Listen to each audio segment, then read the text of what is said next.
नमस्कारम सज्जनों बंधुओं। वेद क्या है?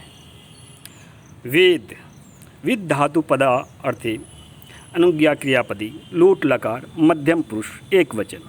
वेद माने जानो। क्या जानना है? प्रश्न है।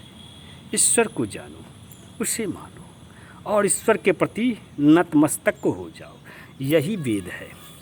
वेद यानी जानो। ईश्वर तो एक कहा गया है, फिर वेद क्या है आपका प्रश्न होगा। हाँ, ईश्वर जीव मात्र में बसता है, वह एक ही है।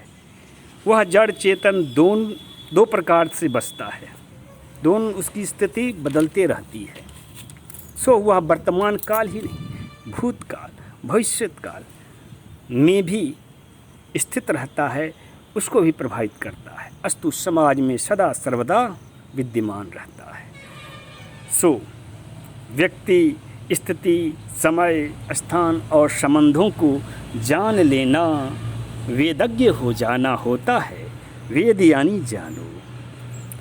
आपके अनुसार तो तब तो आपको वेद 5 होनी चाहिए, व्यक्ति स्थिति समय स्थान और संबंधों के कारण। हाँ, तभी तो महाभारत रामायण भागवत पुराण को पंचम वेद कहा गया है। तात्पर्य यह है कि ईश्वर की इच्छा को जानना ऋग्वेद है, ईश्वर की स्थिति को जान लेना यजुर्वेद है, ईश्वर की समय संकल्प को प्रारब्ध स्वरूप को जान लेना, भविष्य को जान लेना सामवेद है, ईश्वर की स्थान स्वरूप प्रकृति स्वरूप भूतकाल को जान लेना अथर्ववेद है, अथर्ववेद का ज्ञाता होना हुआ। ईश्वर को संबंधियों के ग्रहावतार के रूप में जान लेना, उसके वर्तमान स्वरूप को जान लेना समझ लेना ही पंचम वेद है। पंचम वेद को जानना हो गया। इसीलिए तो महाभारत रामायण के जो जीवन चरित्र हैं, भगवान श्री कृष्ण और राम की जो गाथाएँ हैं, वह हमें प्रेरित करती हैं। क्या करती हैं? कहते हैं हम ही राम हैं, हम में से ही कोई रावण है। जो चरित्र हैं रामायण की वो हम ही वर्तमान काल में भी उपस्थित हैं। कृष्ण भी हम ही हैं और कौरव भी वर्तमान काल में चरित्र रूप में वास कर रहा है। नास्तिक दर्शन जैन धर्म में 5 मंत्रों का विधान है। नास्तिक दर्शन और आस्तिक दर्शन में बस इतना अंतर है कि आस्तिक दर्शन ईश्वर को परोक्ष रूप में आपके अदृश्य स्वरूप में आप बतलाता है, जबकि नास्तिक दर्शन उसे साकार रूप में सिद्ध करता है।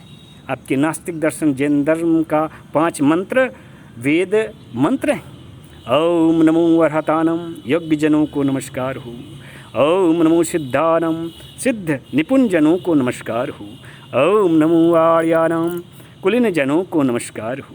ओम नमो वज्जनानम त्यागियों को नमस्कार हो। ओम साधवे नमः सज्जनों को नमस्कार हो। ये 5 को जान गए, इनको सम्मान करने लगे तो स्वयं भी आप इन 5 स्थितियों में स्वयं को परिवर्तित कर पाओगे, उस स्थिति को प्राप्त कर पाओगे। क्यों? क्योंकि समाज में धर्म की यथा स्थिति इन्हीं 5 प्रकार के सज्जनों पर निर्भर करता है, जनों पर निर्भर करता है। यही वेद है जिसे तुम्हें जानना है। वेद जानने से क्या लाभ? यदि वेद जान गए तो तुम सफल होगे, तुम्हारा जीवन सफल होगा, इहलोक और परलोक दोनों सफल हो जाएगा। तब तुम्हारे घर परिवार समाज में सुख शांति समृद्धि की प्राप्ति होगी।